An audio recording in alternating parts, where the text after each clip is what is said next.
उज्जैन में live in में रह रहे प्रेमी प्रेमिका के एक जोड़े ने गुरुवार अल सुबह जहर खा लिया है। घटना के कई घंटों बाद परिजनों ने दोनों को अस्पताल में भर्ती किया। उपचार के दौरान युवक की मौत हो गई है, जबकि युवती की हालत गंभीर बनी हुई है। शहर के वरिष्ठ कांग्रेस नेता संजय यादव के बेटे के साथ यह दुखद हादसा हुआ है। संजय यादव का 26 वर्षीय पुत्र रजत पिछले कई दिनों से अपने वल्लभ नगर स्थित निवास से अलग मुनि नगर में किराए से रह रहा था। बताया जाता है कि वो मुनि नगर में अपनी प्रेमिका पूजा पिता जितेंद्र ठाकुर उम्र 22 साल के साथ लिव इन में रह रहा था। दोनों करीब 1 साल से अलग लिव इन में रह रहे थे, जिस पर रजत के परिजनों को आपत्ति थी।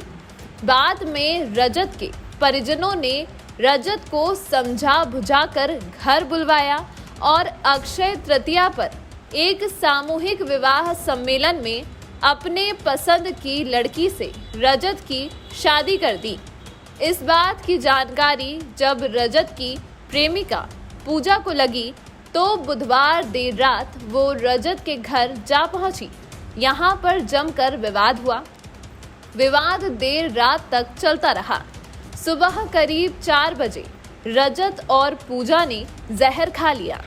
गुरुवार दोपहर में रजत के परिजनों को घटना की जानकारी लगी तो रजत को लेकर एक निजी अस्पताल में पहुंचे, जहां उसने अंतिम सांस ली।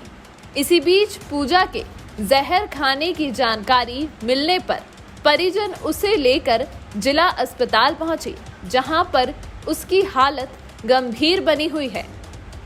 पूजा के परिजनों का कहना है कि 1.5 साल पहले पूजा की शादी देवास के अरविंद ठाकुर के साथ हुई थी, लेकिन कुछ ही दिनों बाद वो पति से अलग हो गई और उज्जैन में रजत के साथ रहने लगी। हालांकि इन सब के बाद भी पूजा को उसका पति अपने साथ रखने को तैयार था। पूजा इसके लिए तैयार नहीं थी। पूजा रजत के साथ करीब 5 महीने तक राजस्थान में भी रह चुकी है। वहां से लौटकर ये लोग फिर उज्जैन में रहने लगे और पूजा ने पति से तलाक के लिए कोर्ट में अर्जी भी लगा दी। दोनों के परिजन चाहते थे कि ये अलग रहें और परिवार के मुताबिक विवाह कर अपना जीवन बसाएं।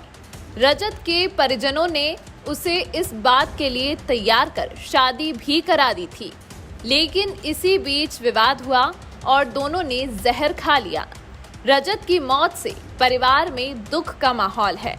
रजत के पिता समाज में काफी प्रतिष्ठित व्यक्ति हैं। वे कांग्रेस के वरिष्ठ नेता भी हैं और होटल कारोबार से जुड़े हैं। रजत के दादाजी प्रेम सिंह यादव भी शहर की नामी हस्ती जाने जाते थे। शहर के लोग उन्हें छोटा प्रेम के नाम से जानते थे।